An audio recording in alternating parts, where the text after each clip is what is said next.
Good morning, everybody. My name is Cobb. And I'm Emmett. And today we're going to be talking about preventing others' frauds and scams. Today, me and Aaron are going to be talking about phishing and identity theft. What is phishing? Phishing is scammers using websites like emails, this side, thank you, like emails that are designed to look trustworthy to make you susceptible to scams. And several examples of the scams you would view today are examples of phishing. Before you reply, verify.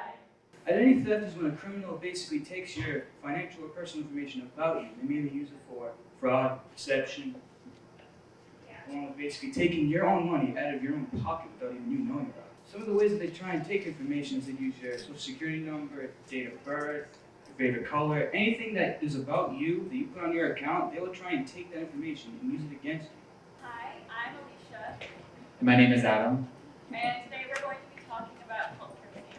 What is a healthcare scam? A healthcare scam is a scam that particularly targets your confusion towards your healthcare and Medicare information and how to access it, as well as it preys on your fear of potentially losing your information. So, for example, you may receive a phone call such as, "Hello, I'm Andrea from the U.S. Medicare Department. You need to renew your Medicare card. Please verify your social security number and read off your full Medicare insurance number." So this is suspicious because, first of all, you would never receive an unsolicited phone call from Medicare. They would never call you. They would send you a letter, and they would never ask you to provide sensitive information such as your social security number or your Medicare insurance number over the phone. Another example is, "Hello, the agency that handles your medical equipment. I can send the hospital bed your doctor ordered for you, and we'll have Medicare reimburse us for the expense if you just read off your insurance number." Once again, asking for sensitive information over the phone. And another red flag is if they claim that something will be paid for by Medicare. And finally, "Hello, I'm Hank from the pharmacy. I can sell you your prescriptions for a third of the price you're used to paying." This kind of falls under the too good to be true category, where if it seems too good to be true, and if they're telling you you can pay significantly less for your medications, then it probably is too good to be true. Before you reply, verify. Some warning signs of a healthcare scam: you will receive a call claiming that it is your health care company or your Medicare company, and they'll be asking for sensitive information. If you do not recall receiving a letter in the mail saying that you will receive a call from your healthcare company, it is very likely a scam. Another warning sign is you will feel rushed to reply. They will never threaten any sort of time limit, or they will never also threaten your Medicare status or force you to pay money at a certain time. So some of the basic ways that you can protect yourself from Medicare and health insurance scams is by keeping records of appointments and care you receive. So that way, if a scammer claims that you are indebted from a certain service, you can verify through your records and see that you haven't had that and that it's a scam. Another tip is to protect your insurance card like you would a credit card. People can really underestimate how important it is to protect your insurance card numbers and your Medicare numbers. It's very, very important to protect them as you would a credit card, and don't share them with anyone. Finally, return unsolicited calls using a number you trust. So, for example, if you receive a phone call saying they're from your insurance company, you can hang up from the phone and then call back with the number you are sure to be your insurance company and ask them if they've called you. If they say no, it's a scam. If they had called you, you can continue your conversation. But this is just a way to verify that you're talking to who you think you're talking to. Protect your health and secure your wealth. Hi, I'm Nick, And I'm Caitlin. and we did IRS, government officials, and fake debt collector scams. So IRS scams are people who claim that they're from the IRS, and they'll ask for unusual forms of payment, such as gift cards, wire transfers, or gift cards.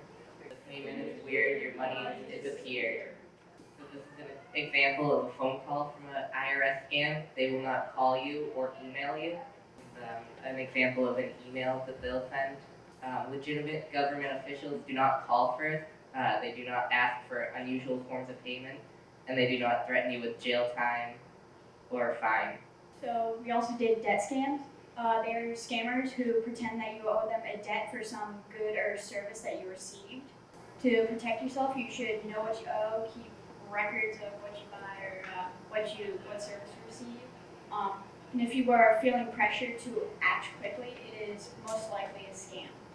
So you can just take a breath, get the college contact information, verify your records, or get help from someplace, and return the call to a trusted source. If they don't want to let you off the phone, or if they are pressuring you to act quickly and not hang up, it is definitely a sure sign of a scam. Sometimes scammers will watch the obituaries in the newspaper, and if they will contact the spouse of the deceased person and try to scam them by saying that your deceased spouse owed a debt to them. For your reply, verify.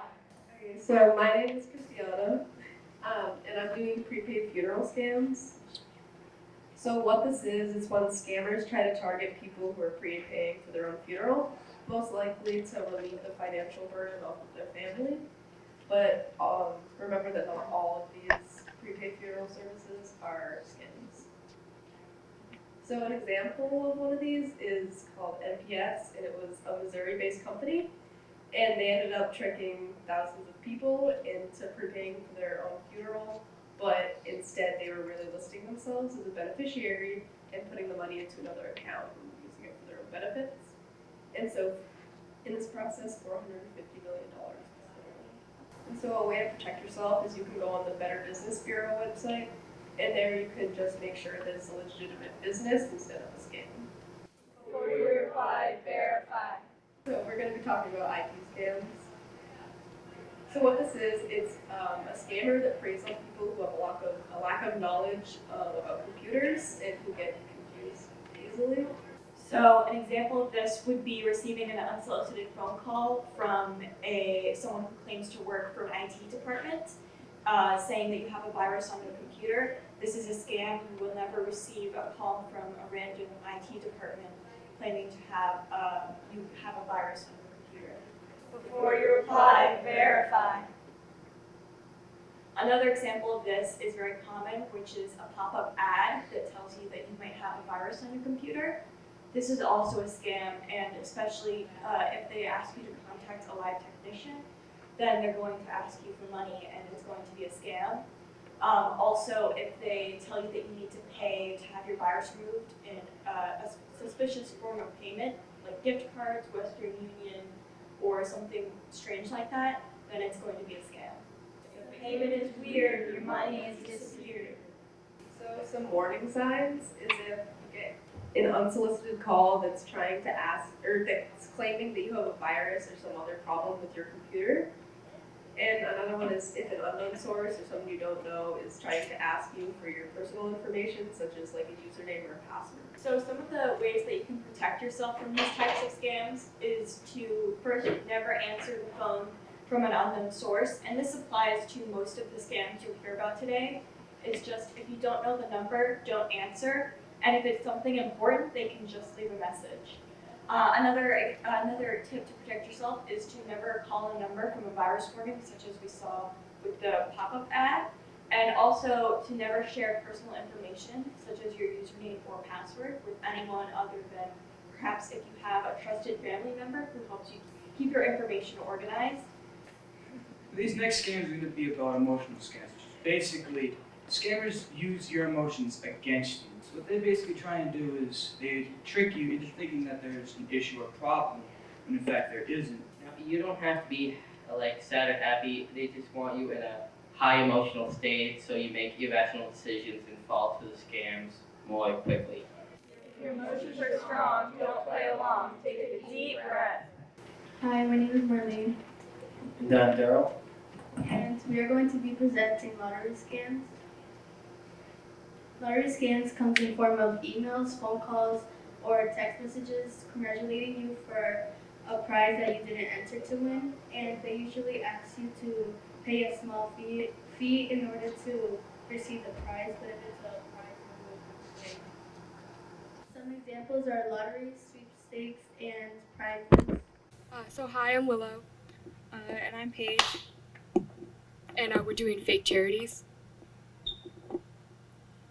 A A fake charity is somebody will call pretending to be a charity or using a made-up charity to try and get you to donate.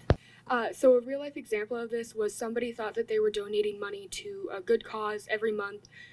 When they found out that it was a scam, and they tried to cancel their payments and they tried to stop giving money, the scammers tried to say that the person owed them a debt and that they couldn't stop paying, which is not true. You can always stop giving money to a charity, and your donation will always be a gift, and it's never like you owe a debt to a charity.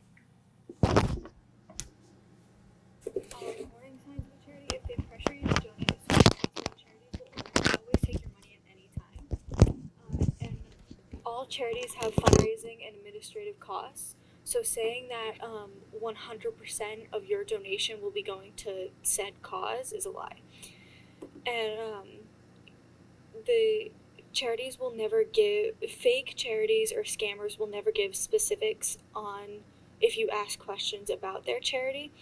And usually if they do give you a website, if you do ask for a website and it's fake, only like one letter will be off, such as like 2 I's or 2 L's, so it's very hard to catch. So how to protect yourself: you can look into the organization online by using websites such as charitynavigator.org. This you can find everything about the charity, like the rating of the charity, where the money goes, how much of your money goes where, and things like that. Another way to protect yourself is just to ask specifics of the person, like a physical location of the charity and other things like that. So this is charitynavigator.org. So you could type in a charity such as Red Cross and then hit search, and then it brings up everything from the rating, like I said, where your money goes and all of that, and how highly the charity is rated. This is also where you can find if the charity is real or not. If your emotions are strong, don't play along. Take a deep breath. Hi, I'm Marie. I'm Ashley. And we're going to talk to you about the grandparent scam. The grandparent scam is a highly emotionally manipulative scam meant to take your money in an irretrievable manner. An example of how this could occur would be someone would call you, most likely at night while you're disoriented, and they will try to pretend to be someone that you know about, and they will ask you for money, usually in forms of like gift cards or Western Union or wired money. There was a day when the villain was easy to spot. These days are different. Late one night, Grandpa receives a phone call. A young man says, "Hi, Grandpa. It's me. Adam, is that you? You sound funny." "It must be the phone line, Grandpa. I'm out of the country, and I run into some trouble. I was arrested for drunk driving, and I need bail money immediately." He explains that he's in jail, so he'll have to send the money to his traveling partner, Tim Lee, who's waiting for the money right now to bail him out. Oh, and please don't tell Mom or Dad. They would be so disappointed in me. Grandpa, worried about his grandson Adam, sends the money. Adam never got any money, but Tim Lee, he got what he wanted.